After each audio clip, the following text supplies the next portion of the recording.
പോകുന്നത് ഒനിയൻ പക്കോടയാണ്. ഇത് വളരെ സിമ്പിളായിട്ട് തയ്യാറാക്കി എടുക്കാൻ പറ്റുന്നുള്ളൂ.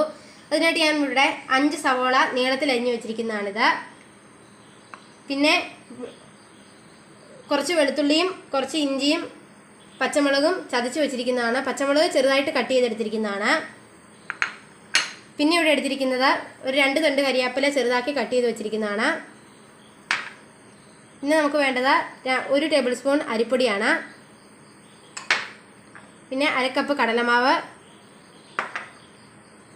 പിന്നെ നമുക്കിതിലേക്ക് 2 ടേബിൾ സ്പൂൺ മുളക് പൊടിയാണ്. ഞാൻ ഇവിടെ കാശ്മീരി മുളക് പൊടിയാണ് എടുത്തിരിക്കുന്നത്. പിന്നെ അര ടീസ്പൂൺ മഞ്ഞൾപ്പൊടി, 1/4 ടീസ്പൂൺ ഗരം മസാല, പിന്നെ ഇവിടെ 1 കപ്പ് മൈദാമാവ്. പിന്നെ ആവശ്യത്തിന് നമുക്ക് മിക്സ് ചെയ്യാൻ ആവശ്യത്തിനുള്ള വെള്ളം. ഇത്രയാണ് നമുക്ക് ഇത് വേണ്ടത്. ആദ്യം ഞാനിവിടെ ഇപ്പോൾ ഒരു ബൗളാണ് എടുത്തിരിക്കുന്നത്. അതിലേക്ക് നമ്മൾ എടുത്ത് വെച്ചിരിക്കുന്ന സവോള ഇട്ട് കൊടുക്കാം.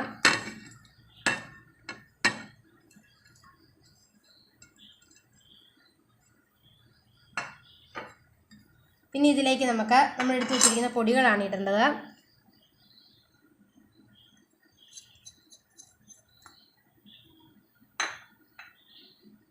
ഇനി നമുക്ക് ഇഞ്ചി, വെളുത്തുള്ളി, പച്ചമുളക്,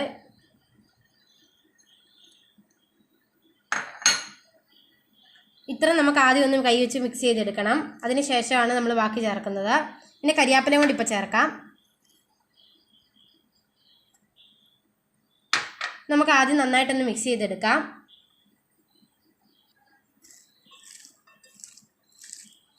ഇതുപോലെ നമുക്ക് നന്നായിട്ട് ഇതിലത്തെ എല്ലാം ഈ പൊടികളെല്ലാം പിടിച്ച് വരുന്ന രീതിയിൽ നന്നായിട്ട് മിക്സ് ചെയ്തെടുക്കണം. ഇപ്പോൾ നമ്മൾ നന്നായിട്ട് കൈവച്ച് നന്നായിട്ട് മിക്സ് ചെയ്തെടുത്തിട്ടുണ്ട്. ഇനി ഇതിലേക്ക് നമ്മൾ എടുത്ത് വെച്ചിരിക്കുന്ന അരിപ്പൊടി ഇട്ട് കൊടുക്കാം. ഇനി ഇതിലേക്ക് കടലമാവ് ചേർത്ത് കൊടുക്കാം.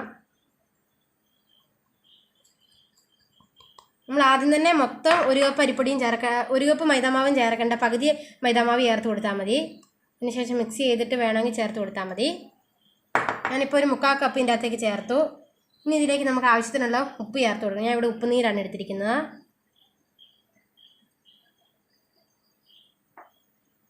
ഇനി ഇതെല്ലാം നമുക്ക് നന്നായിട്ടൊന്ന് കൈവച്ച് മിക്സ് ചെയ്തെടുക്കാം. ഇനി നമുക്ക് കുറച്ച് വെള്ളം ഉപയോഗിച്ച് ഇത് മിക്സ് ചെയ്തെടുക്കാം. കുറേശ്ശെ വെള്ളം ഉപയോഗിച്ച് വേണം മിക്സ് ചെയ്യാൻ. ആദ്യം കുറച്ച് ഒഴിക്കുക. കടലമാവിൻ്റെ അളവ് കുറച്ച് കൂട്ടിയിട്ട് മൈദാമാവിൻ്റെ അളവ് കുറച്ചതുകൊണ്ട് ഒരു കുഴപ്പമില്ല.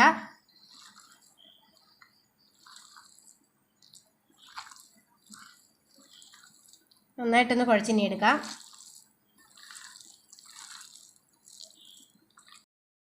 ഇപ്പോൾ നമ്മളെല്ലാം നന്നായിട്ട് മിക്സ് ചെയ്തിട്ടുണ്ട്. ഞാൻ എടുത്ത് വെച്ചിരുന്ന 1/4 കപ്പ് മൈദാമാവ് കൂടി ഇതിലേക്ക് ചേർത്തായിരുന്നു. ഇനി ഞാനിവിടെ ഒരു സ്പെഷ്യൽ ഇൻഗ്രീഡിയൻറ്റ് ചേർക്കുന്നുണ്ട്. ഒരു കോഴിമുട്ട ചേർത്ത് കൊടുക്കുന്നുണ്ട്. കോഴിമുട്ട ഇല്ലാത്തവർ കോഴിമുട്ട ചേർക്കേണ്ട. ഇത് വേണമെങ്കിൽ ചേർത്ത് കൊടുത്താൽ മതി. കാരണം ഇതൊരു ചെറിയൊരു മൊരിച്ചിൽ കിട്ടാൻ വേണ്ടി മാത്രം ചേർക്കുന്നതേ ഉള്ളൂ. ഇത് ഒരു നിർബന്ധമില്ല. നമ്മൾ മുട്ട ചേർക്കാതെ ഉണ്ടാക്കേണ്ടവർക്ക് മുട്ട ചേർക്കാതാണെങ്കിലും ഉണ്ടാക്കിയാൽ മതി, ഒരു കുഴപ്പമില്ല. ഞാനിവിടെ ഇത് പൊട്ടിച്ചൊഴിക്കുകയാണ്.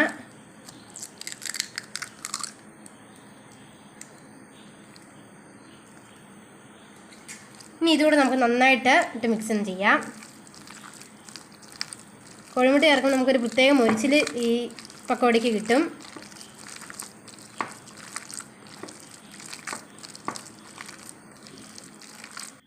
ഇപ്പോൾ നമ്മൾ മുട്ടയും കൂടെ ചേർത്ത് നന്നായിട്ട് ഇതൊന്ന് മിക്സ് ചെയ്തെടുത്തിട്ടുണ്ട്. ഇനി നമുക്ക് സ്റ്റവ് കത്തിച്ച്, ഞാനിവിടെ ഓട്ടുരുളിക്കകത്താണ് ഇത് വറുത്തെടുക്കുന്നത്. നിങ്ങൾ ഒരു ഉരുളിയാണെങ്കിലും ഏതെങ്കിലും ഒരു പാത്രം എടുക്കുക. അതിലേക്ക് നമുക്ക് വറുക്കാൻ ആവശ്യമായിട്ടുള്ള എണ്ണ ഒഴിച്ചു കൊടുക്കാം. ഞാനിവിടെ ഓട്ടുരുളി ചൂടാകാൻ വെച്ചിട്ടുണ്ട്. ഇനി ഇതിലേക്ക് നമുക്ക് ആവശ്യമായിട്ടുള്ള ഓയിൽ ഒഴിച്ചു കൊടുക്കാം.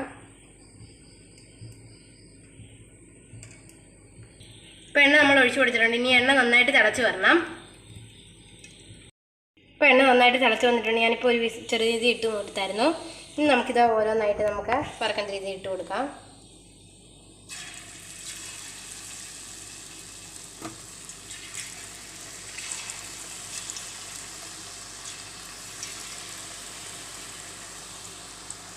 ഇപ്പോൾ നമ്മൾ ആദ്യത്തെ ട്രിപ്പായിട്ട് വറക്കാൻ ഇട്ടിട്ട് കൊടുത്തിട്ടുണ്ട്. ഇതുപോലെ നമുക്ക് ബാക്കിയുള്ളതെല്ലാം വറുത്തെടുക്കാം. ഇത് തിരിഞ്ഞ് കഴിയുമ്പോൾ നമ്മൾ ചെറിയ രീതിയിൽ ഇളക്കി കൊടുത്താൽ മതി. ഇപ്പോൾ നമുക്ക് ബാക്കിയുള്ളതെല്ലാം വറുത്തെടുക്കാം. അപ്പോൾ നമ്മുടെ ഒനിയൻ പക്കോട എല്ലാം ഇവിടെ റെഡി ആയിട്ട് വന്നിട്ടുണ്ട്. ഞാനിത് വറുത്തതിന് ശേഷം അതിൻ്റെ പൊക്കത്തോടെ കുറച്ച് കരിയാപ്പിലയും കൂടെ വറുത്തിട്ടിട്ടുണ്ട്. ഇനി നമുക്ക് നന്നായിട്ട് ഇങ്ങനെ വെച്ച് നമുക്ക് നന്നായിട്ടൊന്ന് കരിയാപ്പില എല്ലാം കൂടെ ഒന്ന് മിക്സ് ആക്കിയിട്ടൊരു പാത്രത്തിലേക്ക് മാറ്റാം. അപ്പോൾ നമ്മളെല്ലാം മിക്സ് ചെയ്ത് നല്ലൊരു ബൗളിലേക്ക് നമ്മളിതെല്ലാം മാറ്റിയിട്ടുണ്ട്. ഇത് വളരെ ക്രിസ്പി ആയിട്ടുള്ളൊരു പക്കോടയാണ്. അപ്പോൾ നിങ്ങളെല്ലാവരും ഇത് ട്രൈ ചെയ്യണം. നിങ്ങൾക്ക് എല്ലാവർക്കും ഇത് ഇഷ്ടമായെന്ന് കരുതുന്നു. നിങ്ങളെല്ലാവരും ഈ വീഡിയോ ട്രൈ ചെയ്യണം. ഇതുപോലെ തന്നെ നമുക്ക് പുതിയൊരു റെസിപ്പി ആയിട്ട് നമുക്ക് വീണ്ടും കാണാം. Bye bye.